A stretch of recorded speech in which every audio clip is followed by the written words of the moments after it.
Are you ready? Let's go. From AMI Central. Now circling in the neutral zone. Here's the pitch on the way. 36 yards for the win. This. Here comes a big chance. The shot. Is this the dagger? The neutral zone.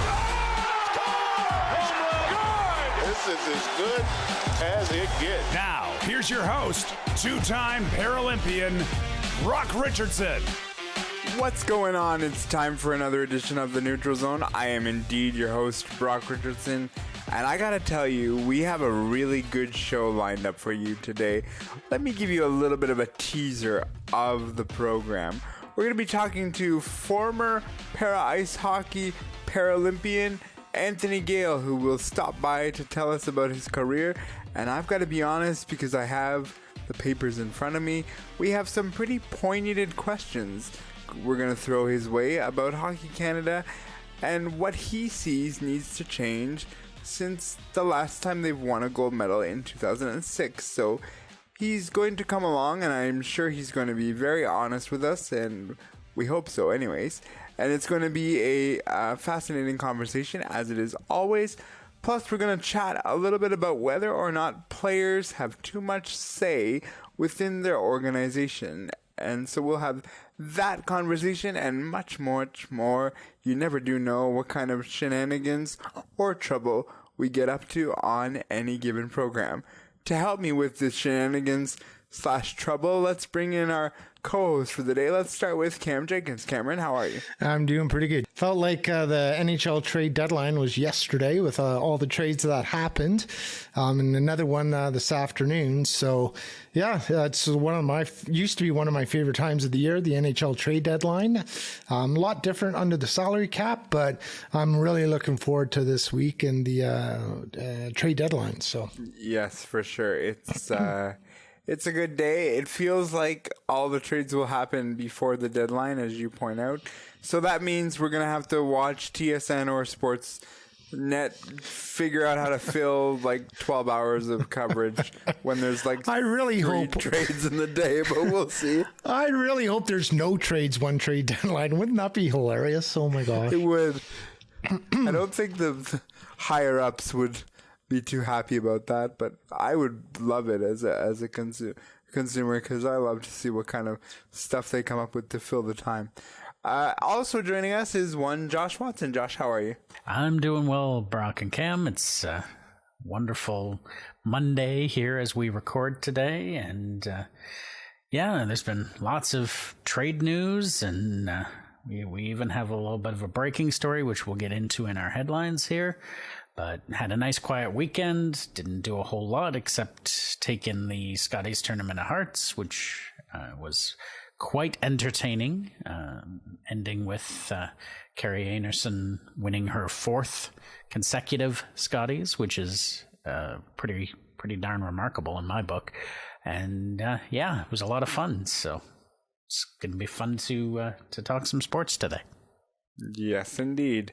With that, let's get into our headlines for this week. Neutral Zone headlines.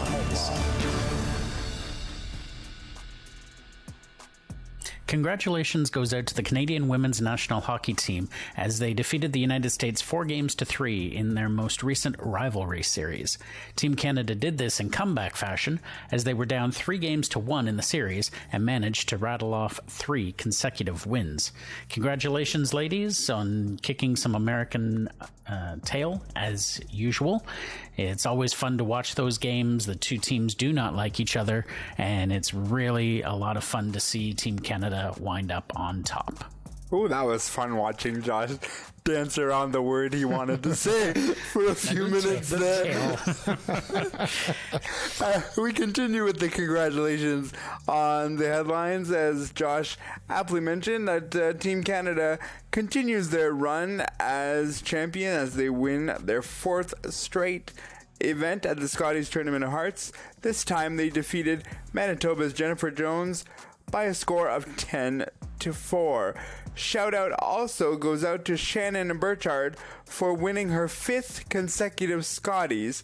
This going back to when she played with Chelsea Carey, and she has only played in 5 Scotties, and she has been a winner in every single one.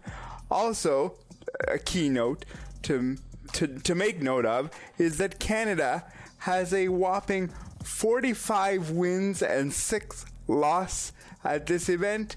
They are outstanding and dominant. Congratulations. Go represent Canada well in Sweden. Yeah, it was a phenomenal tournament or bonspiel that they played, so good luck to Anderson. Former Toronto Argonauts quarterback and Grey Cup champion McLeod Bethel-Thompson is leaving the team on a winning note. The veteran quarterback announced on social media on Wednesday he'll play with the USFL's New Orleans Breakers in 2023. Bethel-Thompson became a CFL free agent earlier this month. I was never a huge Bethel-Thompson fan. Saying that, I'm really glad that he got the Argos to the Grey Cup last year, but I'm really interested and really excited to see Chad Kelly and how he's going to be as the quarterback of the Toronto Argonauts. Canada Soccer President Nick Bontis has resigned. In a statement, he acknowledged that change is needed to achieve labor peace. Bontis was elected president in November of 2020, succeeding Stephen Reed. Currently, the organization is embroiled in a labor dispute with both its men's and women's national teams. This most recently came to a head as Team Canada Women went on strike just prior to the She Believes Cup, which took place in the United States. I, for one, am glad to see this happen. I think whatever has gone on with this organization starts with its president, and if there is any thought that there's been some misdeeds or some bad negotiating, then it is time for change. And I hope that when a new president is elected, that the teams can come to an agreement with Canada Soccer and they can get back on their winning ways, because I do believe that it did affect the Canadian women at the She Believes Cup. Without a doubt, it affected the women at the She Believes Cup. This has been an ongoing labor dispute for quite some time. You go back to the World Cup, the men weren't happy. She Believes Cup, they weren't happy. And it starts at the top, and sometimes that's where the change needs to happen. So I, like you, Josh, agree with this and hope that we see better change in the coming weeks and months. Those are your headlines for this week. Let's check in on our Twitter poll questions. We asked you, do you believe professional athletes have too much say in their organization? 75% said not enough, 25% said too much, and nobody said leave it the way it is. This week's question looks like this. Do you believe, with spring training off and running, how do you think the Toronto Blue Jays will fare? Be mediocre, make the playoffs, win it all. You may cast your votes at our Twitter handle, coming at you right now. And welcome back to the Neutral Zone AMI broadcast booth. And we are set to get this ball game underway. The first pitch brought to you by Brock Richardson's Twitter account at NeutralZoneBR. First pitch, strike. And hey, gang, why not strike up a Twitter chat with Claire Buchanan for the Neutral Zone? Find her at NeutralZoneCB. And there's a swing and a chopper out to second base, right at Claire. She picks up the ball, throws it over to first base for a routine out.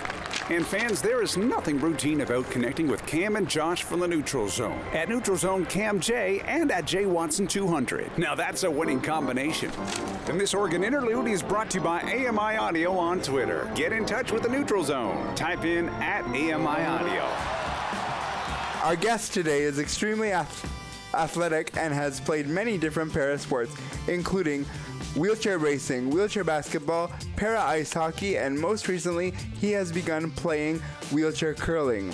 I am talking about Paralympic athlete Anthony Gale. He joins us now from Toronto, Ontario, to talk all about his para career. Anthony, thank you so much for joining us today. We appreciate it. Thanks for having me. Anthony, can you give us a little bit of a synopsis on how you became involved in parasports? Yeah, so I started at the age of 7, playing pretty much everything that I could. Sledge hockey, wheelchair basketball, wheelchair racing, at the age of 7 with the Halt and Peel Cruisers. a player, David Ali, actually passed the information on about the cruisers to my grandparents.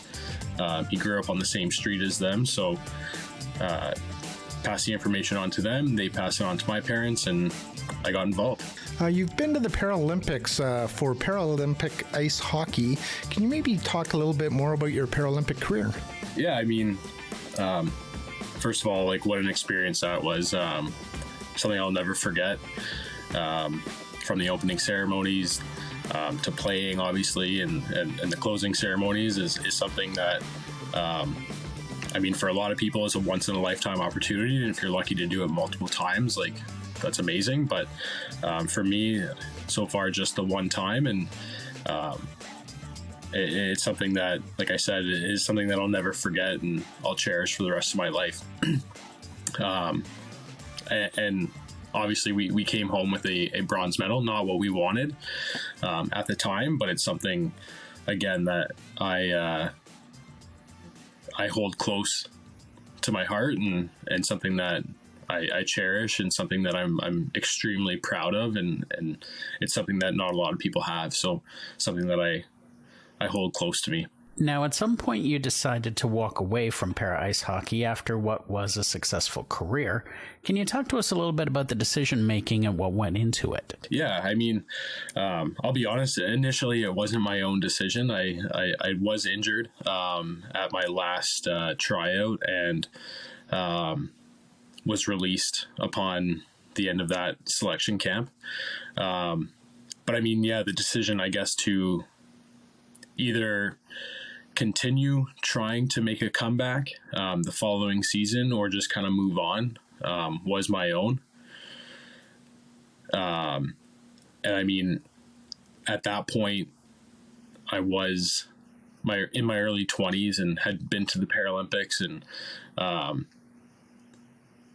I just kind of made that decision to, I guess, not really put the effort into it anymore, and kind of go to school and try to get a big boy job and kind of move on from the sport.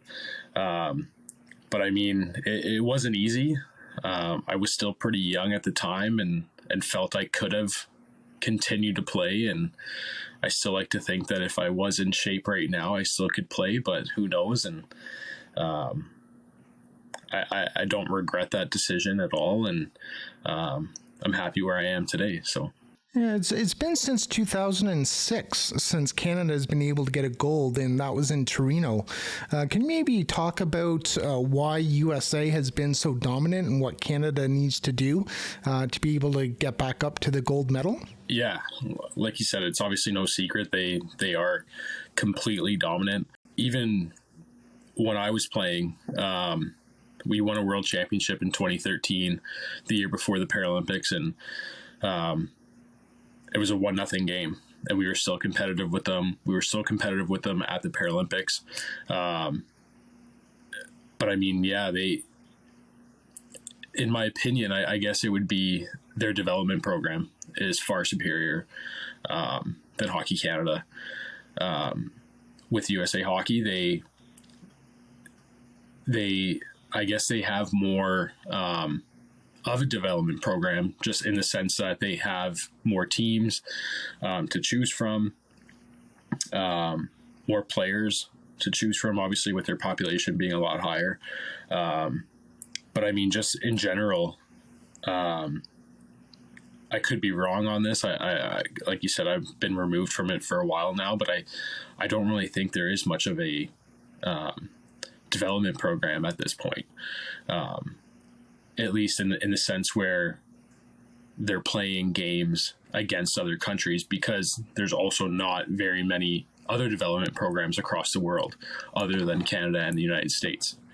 So, I mean, just the pool of players they have to choose from, and the lack of development here. You mentioned that Canada needs to do more in regards to development.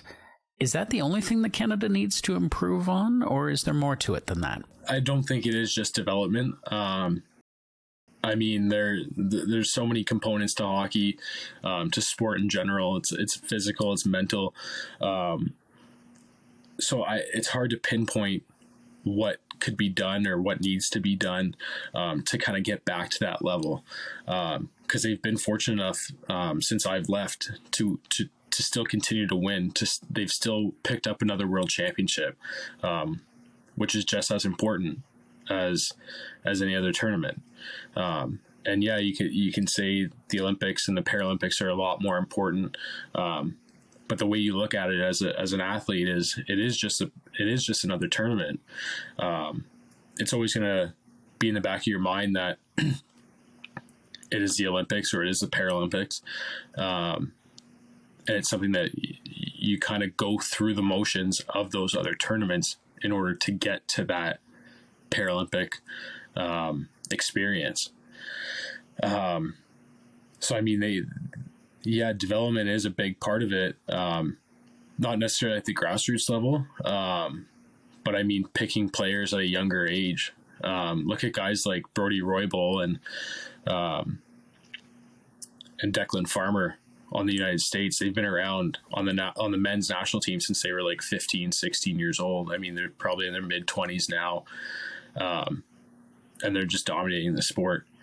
So, and unfortunately, we don't really have many guys like that. We don't have guys that are dominating at such a young age, with the exception, I guess, of Tyler McGregor. The Team Canada captain right now has been around, I want to say since 2013, I believe, was his first season, and he was a young like an older teenager, 18, 19.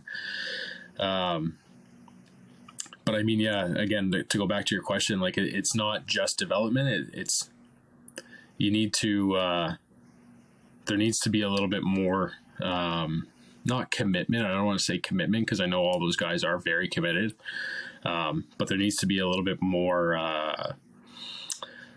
to put a word to it, I guess more games, more training camps, more opportunity to play for these players outside of just going to the World Sledge Challenge or the Para Hockey Cup, I guess, that Canada puts on now is what it's called. But and creating more camps for them to practice and be together as a team and to excel together. We're joined by Anthony Gale, who is a Paralympic athlete in the sport of para ice hockey, and he is also taking up the sport of wheelchair curling, which we'll find out in just a little bit more as we progress through the interview. You're listening to The Neutral Zone. I'm joined by Cam Jenkins and Josh Watson, and of course, I'm your host, Brock Richardson. There have been different coaches throughout the years, and there's been a lot of discussion surrounding them. How much of this do you put on the coaches versus players? It seems a bit too easy to say that it's all on the coaches, isn't it? Definitely. I think that is kind of a cop-out. I mean, you see it all the time in professional sports, in the NHL and the NBA. Guys get fired because the team's not producing. And I mean, I could say that was the case when I was playing. After we finished in Sochi, they cleared house. Our entire coaching staff was gone the following year, all the way down to our team doctor. So, I mean, yes, it can make a difference. But I don't think you can totally blame a coach for what's going on the ice or on the playing field in any sport. From my experience, I guess, like the first 4 years that I played was under Mike Mondin. And he had been around the game, around sledge hockey for quite a while. Previous to me coming up, he was previously an assistant coach at the 2010 Paralympic Games and prior to that. So he knew what he was doing. Following our disappointing, if you want to say, outing at the Paralympics in Sochi, when he was let go and they brought in Ken Babby. The one thing I would say is he had a great resume in terms of hockey. the stand-up game, in my opinion. I don't remember exactly what schools he was with. I want to say Michigan, in the NCAA, and won multiple national championships with them. And so no doubt he knows the game, but I think the problem with sledge hockey in general is we're trying to take hockey coaches and bring them into sledge hockey, or para ice hockey as it's called now. And that's a tough spot to be in, I believe, at the beginning, because you're trying to relate the stand-up game to the para ice hockey game, where there's maybe not a whole lot of rule differences, but positionally it is quite a bit different. For instance, like, we can't skate backwards, so that's there's a lot of angling that goes into the game that you might not see in the stand-up game. It's a little bit harder to make a body check. So I think it is a little bit harder to have guys with the stand-up experience come in that don't necessarily have experience with sledge hockey at the very beginning. And I think there needs to be a little bit more emphasis on having coaches with a little bit more sledge experience come into those roles. You've recently started playing one of my favorite games, wheelchair curling. Can you maybe talk a little bit about your journey starting to play wheelchair curling? Yeah, absolutely. I recently actually just came back to playing para ice hockey last season, again with the Halton Peel Cruisers, and our coach Kelvin Johnson has been around curling for most of his life, I'm sure. He's got I think 5 kids that are all involved now in curling at some capacity, and so it's myself, Jordan Cullum, who also had a stint on Team Canada with sledge hockey, my wife Heather, and Kennedy, who is Kelvin's son and also a sledge hockey player, have all come together, created this curling team, and something that is new to all 4 of us. I mean, with the exception of Kennedy being around the game a little bit more with his family endeavors, and but yeah, it's something new to all of us, and we're kind of learning at a slow pace right now in our first season, but it's something that I did have an interest in previously, and kind of found it a little bit harder to get into. And when this opportunity arose that Kelvin wanted to start a team and get involved, it was a no-brainer for me. And I brought it up to my wife, and she was right away wanting to get into it as well. I'm curious, what was the transition like between para ice hockey and wheelchair curling? Obviously, the first thing is the physicality, and I don't want to say you don't have to be athletic to play, because that's not true, but it's just a different type of athleticism, I guess, because in a way, I guess it would be more mental, trying to get past the frustrations of not making a shot, because each player on our team only gets 2 shots per end. So it can be a little frustrating when you don't make a shot that you should, or that you're capable of. Whereas in para ice hockey, you have one bad shift, and you're gonna have 10 or 15 more of those in a game, where we might only play 6 to 8 ends.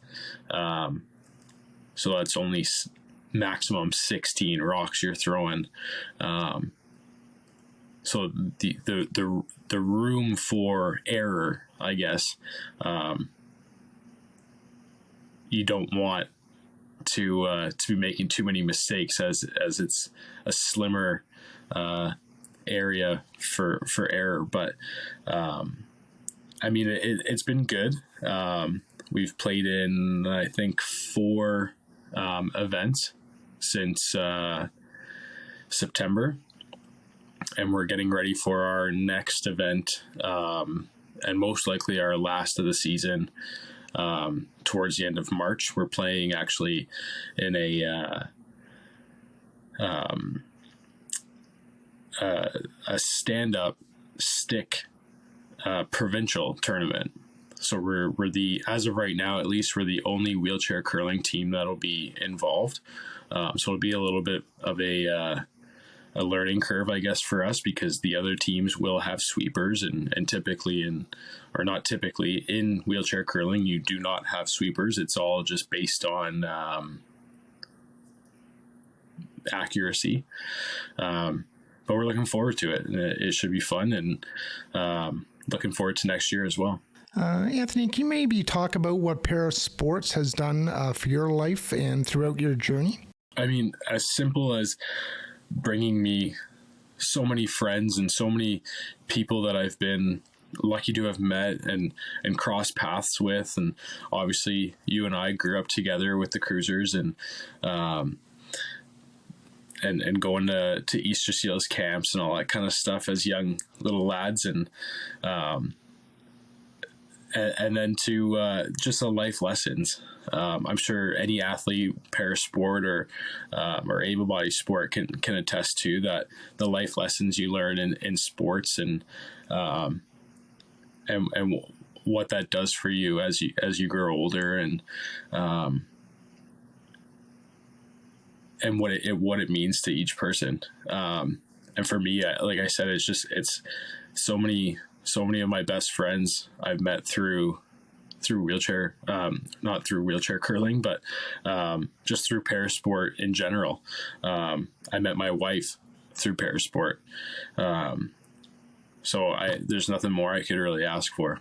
That was Anthony Gale talking to us about his career in para ice hockey and wheelchair curling. If you like what you heard in this interview or anything else we do on the program, here's how you can get a hold of us by voicemail.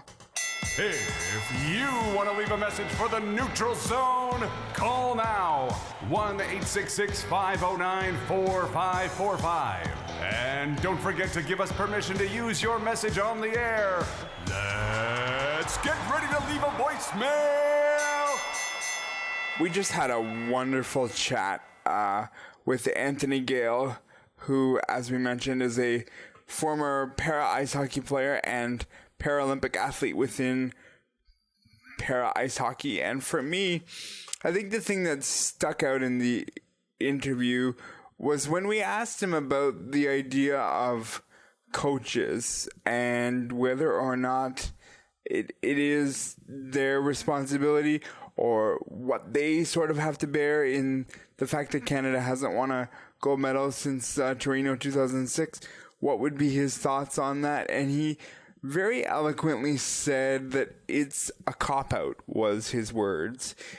That's the easy answer. And I think he said in that interview as well that, you know, when he finished in the Paralympic Games, all of the coaching staff he was a part of was then subsequently released, right down to the doctor, in fact. And I think that speaks to a lot in that athletes do need to take some ownership in when coaches get fired or, you know, that's the case. And I think it's tough for athletes to do that, to see their coaches go down, and they know that they have a part to play in this. So I appreciate the honesty of Anthony and what that's like. And that's the reason we got him when we did, because I wanted some real honest answers with what's going on with para ice hockey in Canada. And he certainly gave us that information.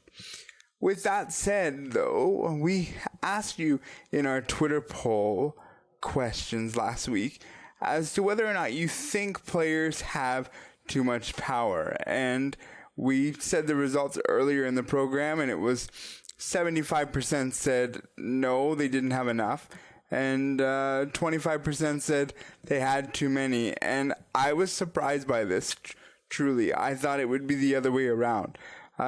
Cameron, what are your thoughts on just the Twitter poll results? Yeah, I thought that, to be quite honest with you, that they would say that players have more clout or than the management or of the coaches. And maybe it's not fair of me because a lot of it I'll take a look from pro sports. I won't necessarily look at it from the amateur sports point of view because I think there's a big difference between amateur sports and professional sports. And when you're talking amateur sports, they're not making any money. So I don't know if they have a lot of power when it comes to that through that kind of sport. But through professional sports, when you're paying players, hockey 11 million, 30 to 40 million for NBA players, and 30 to 40, even 50 million for baseball players. I think the players, they have a lot more power in the professional sports because they're just like, okay, well, trade me. And that might mean the difference between having a great player to take you to the playoffs and not being in the playoffs. So, I think it really just depends on the actual sport that you're speaking of. Sure. Josh, you brought this topic to my attention a couple of weeks ago, and we've just been able to get to it now because we've had a busy schedule as of late here on the program. But for you, what was the reasoning behind bringing us this topic and also your reaction to the Twitter poll results? Well, I'll maybe answer that in reverse. The Twitter poll result surprises me a great deal because, and maybe I wasn't clear when I brought the topic forward, but I was specifically looking at professional sports. As Cameron mentions, in amateur sport, you really don't have the option to say, well, I don't like this coach, you have to change it. Whereas in professional sport, you do have more of a say, I suppose, in terms of you can say it and then the team has the option to decide, yes, we're going to trade you away, or we'll do what you want, or whatever the case may be. Now, the reasoning for bringing the topic forward was I was listening to another media outlet talk about this very topic in relation to the NHL trade deadline, and they were saying how a certain team they didn't feel would make moves from the upper management side or even the management side without talking to the star player or players on the team. And that just kind of rubbed me the wrong way. And I guess it rubs me the wrong way because, I mean, now I'm very lucky. I work with people that I really enjoy working with and who are friends. But in the past, I've worked in businesses where I can't just walk up to the CEO of the company and say, I don't like my boss, go fire him. So, like, why do you, as a professional hockey player, get to decide, oh, I don't want to play with this player, or I don't want this person to coach me, I don't like them, you know? You're being paid millions of dollars. Be quiet and do your job. Yeah, and I think that that's the real essence of where I sit on this. I came from the background, my parents, you know, we all grew up with the same mentality. You earn a job and you do your job, and no matter whether you're making minimum wage, thousands of dollars to millions of dollars, you do the best you can for that organization. And I've lived by that. And guys, to be perfectly honest, I've lived by it through co-ops that are not paid jobs, that you don't get a lucrative money amount that you can say, well, I'm going to bring this to the bank and that's fine. To me, the experience is just as valuable as the paycheck, especially when you're in high school and, God bless most of our parents when, you're able to live rent free and get the experience you need. But I just feel, Cameron, that money is the thing that talks. It's like, well, I'm, Connor McDavid and I make $11 million a year, the top of the cap, and you got to respect me for who I am. And I don't like that train of thought. You know, today we live in a day of collaboration, and I think it's great to be able to collaborate. At the same time, I think once you get that collaboration and asking for people's opinions, you as a general manager or as a president of hockey operations, because we're talking about hockey at the moment, you have to make the final call. But I think it's very valuable to get other people's opinions because, you know, in hockey, you want to see Connor McDavid's opinion to make sure that the player that they're bringing in, if they kind of play the same style that Connor McDavid does, or like what do they need for Connor McDavid's line? Do they need a person to go in the corners? Do they need a defenseman that's on his line that will clear the net?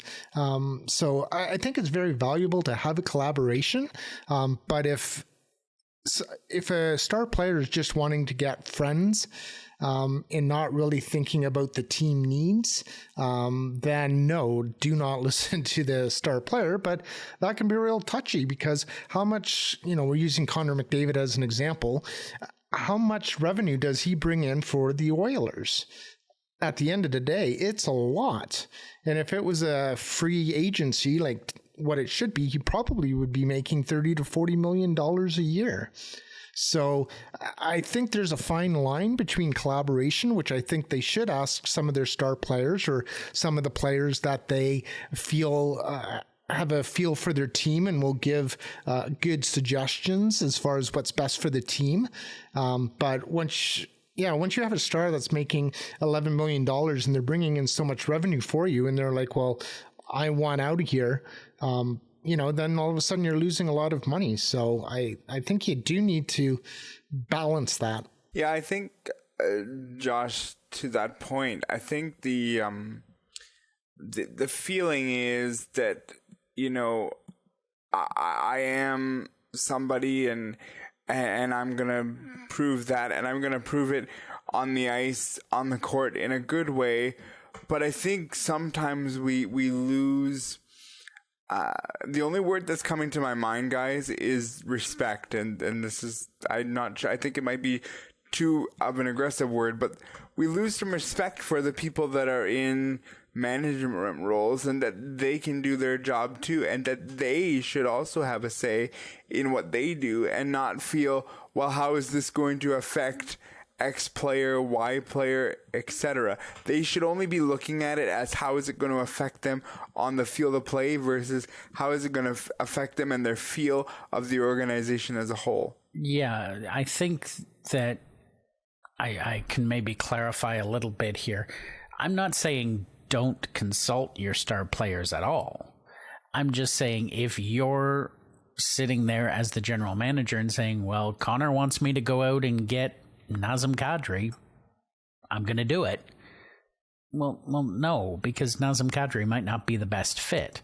I mean, if we take another example, let's look at the Calgary Flames. It's been well documented that Jonathan Huberdeau, since coming over from Florida, is not doing very well on that team and with Daryl Sutter as a head coach. If you talk to people around the league, Daryl Sutter is a great coach. But if the management in Calgary listens to Huberdeau and he has some kind of ill will for Daryl Sutter, Sutter could very well be out, because in some cases what you'll find is that the players have longer contracts than the coaches do, and so the player, when they don't like something that the coach does or says to them, just sits back in their stall and goes, well, I'm going to be here long after you're gone, so I really don't care what you think. And that, I think, speaks to the respect factor that you're talking about. At the end of it all, it does, as Cameron said, need to be a collaboration. You collaborate and you work together as a team for success. And I think Calgary's actually a great example of, they had an amazing team last year and did really, really well. And now all of a sudden they have a couple of new players and a couple of players have left and they're not doing very well at all. I think that's a symptom of the coach, though, too, because I think that when you kind of turn a roster over like Calgary did, I think that the coach also needs to change. And too many times, the coach only coaches one certain way, and Daryl Sutter is known for, I believe, as a defensive coach. So I think you have to work with the roster that you have, and I think that the coach should be able to kind of morph or be able to transform their coaching style to based on the players that they have. I agree. I think it is.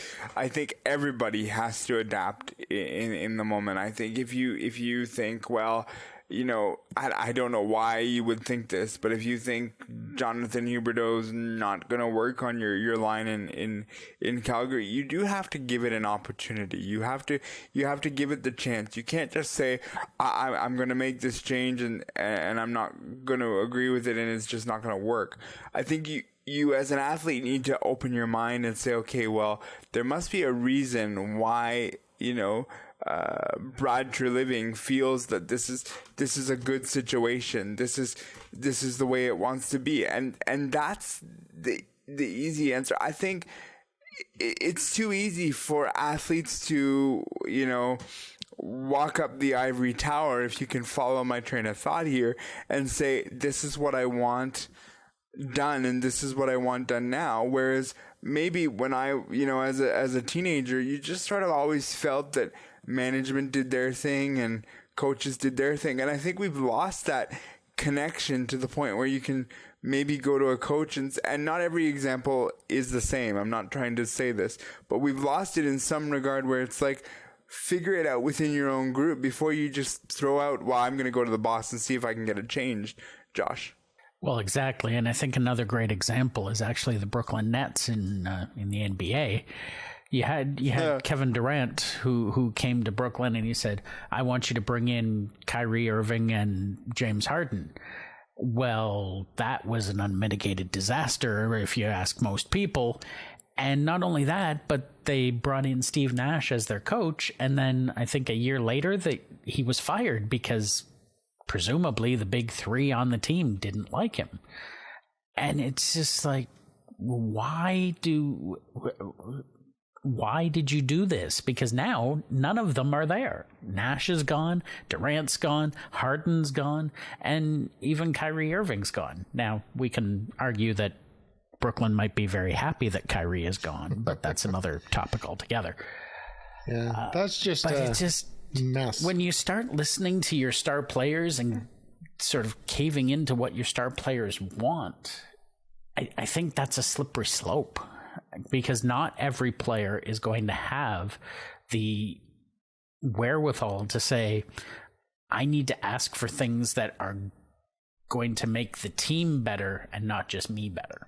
Yeah, and in the NBA, that's just a total different beast altogether, because you do have people that are in free agency, and Kyrie, as well as the other gentleman, I can't remember his name, and you just said it.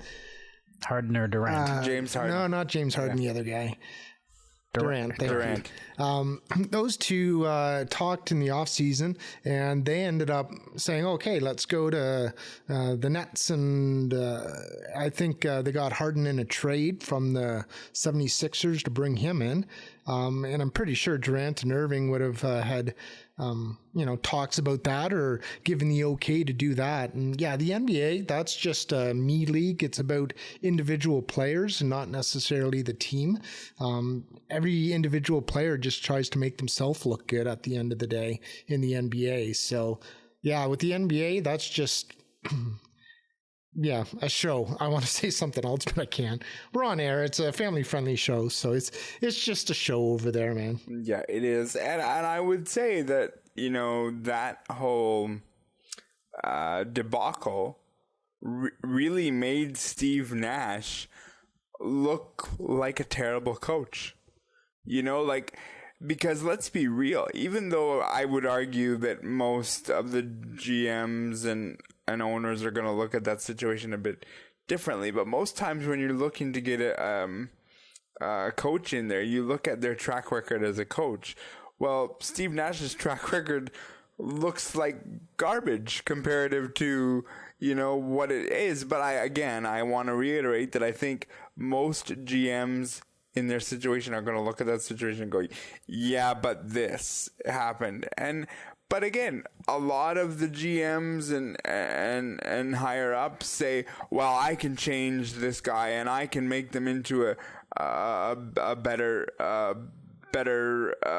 player, and that's all there is. Like, what comes to mind for me is Matt Murray of the Toronto Maple Leafs. What did Kyle Dubas do? Kyle Dubas said, I'm going to make Matt Murray into the greatest thing since sliced bread. And where is Matt Murray? He said no such thing. And then no such thing. And then when Matt Murray gets injured, Ottawa basically puts out a notice saying, yeah, we knew about his injuries in a polite way. And it's just like the GMs in all sports decide, I'm going to try to make this person into this magical reclamation project. And it just doesn't work. But sometimes it does. Look at that Bunting. He's a reclamation project. He's doing quite well. Nylander, he's doing really well, and everyone wanted him fired, or traded off the team. So don't you be going off on a rant about the Leafs, and just stop it. Okay, I don't want to get accused of being a homer, so I'm going to also throw in another one. What about Yusei Kikuchi? Everyone thought he was going to be this great thing, and he can't even pitch. He can't even pitch in the bullpen. You went from one Toronto team to the other Toronto team, you homer. Yeah, but they're a national team, so we're good. Oh, okay. No, his first start was really good. He had a couple of innings, and everyone's rah-rah Yuskichi or whatever. Everyone's back on the train. It's spring training. Get a hold of yourself. I do have a hold of myself. Watch, he's going to be one of those comeback players, and he's going to do well, and then you're going to be eating your words there, Brock. I'll wait and see on that one, but I hope you're right, Cameron. I hope you're right. The point is that... What is the point, Brock? GMs want to make themselves look good by reclamation projects, and 8 times out of 10, reclamation projects don't work. Maybe that's a bit of a high statistic, but I would say more. That's what you have to do in the NHL with the hard salary cap. Is that you pay, there's like the hierarchy of the players getting paid lots and lots of money, and then everyone else gets paid really low, and you're hoping for a reclamation project because that's all you can spend on. So that's the way NHL hockey works these days because of the salary cap. Yeah, no, and the thing is, you put so much stock into your forwards, the people that are going to score you the goals and the buckets, and insert reference here, and then as the team gets on, you start losing. Well, we gotta find this defenseman, and you're right, it is a reclamation project. I look at Evander Kane, who was a reclamation project for the Edmonton Oilers, which has worked out really, really well for Edmonton. I did not think it would, and it has. Oh. So there are situations where reclamation projects can work well, but again, some of your off the field situations can make it into be worse. Cameron, you were going to comment? Yeah, no, I was just going to say, we can debate until the cows come home, which I usually love to do. But with Kane, he's a bit of a different story because, at least for me, I didn't know if off the ice, if he was going to make it because of his attitude and stuff like that. To me, his hockey IQ and being able to play hockey, he could play at a high level. It was just all the other in between the ears stuff I wasn't sure about. So that's my opinion on him. I agree, and I think that can be a lot of the point is that not only is it your on ice, productivity, it's your off ice, stuff also. I think athletes feel that what happens off the field of play doesn't really matter. Well, in essence, it absolutely does matter, and that's been proven. I think we're talking about Kyrie again. Yeah. What I do off the court doesn't matter. Well, yes, it does when you're being an idiot. Representing a National Basketball Association team, it does matter.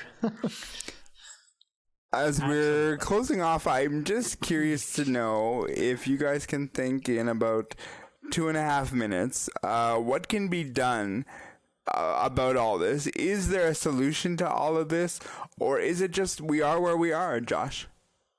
Unfortunately, I think it's just we are where we are. I mean, if you are a general manager of a sports team that's a professional team in a professional league, I think you owe it to your players to listen to all of them, not just the star players. But I think that you also owe it to your manager and your fans to do what's best for your team, because otherwise you end up being a fan of the Brooklyn Nets, and they're basically a G League team right now. Yeah, I think at the end of the day, the funny answer is hold anyone out that is not playing hard enough for trade-related reasons, especially this time of year, and sit their butt on the bench. In a serious answer, I think collaboration is the way to go. If, you ask a lot of the players, what their opinion is, and they can choose to give it or not give it. I think it's a dangerous game when you're asking all 25 different players about a move you're going to make. Because then there's a lot of opinions, and at least for me and the type of person I am, that kind of clouds my judgment with having so many different opinions. So I think there has to be a happy medium of, your main core or other people that they kind of point out that, they have good ideas, and go with that core, whomever it is, and talk to them and go from there. I think, to summarize this in probably the most cliche way I could possibly summarize this is that there is no iron team. You can have your one star player. You can even have 2 star players. You need a collective group to win a championship. Some people are going to make more money than others. There's no doubt about that. And I don't think there's anything wrong with getting opinions from some of your athletes, if not all of them. The challenge is when you give people too much power and you give them an inch, they like to take a mile. And that is where I'm going to leave this conversation for the day. That is the end of our show for this week. I would like to thank Josh Watson, Cam Jenkins. I'd also like to thank our technical producer, Mark Aflalo. Tune in next week because you just never know what happens when you're into the neutral zone. Have a great week, and we'll talk to you next week.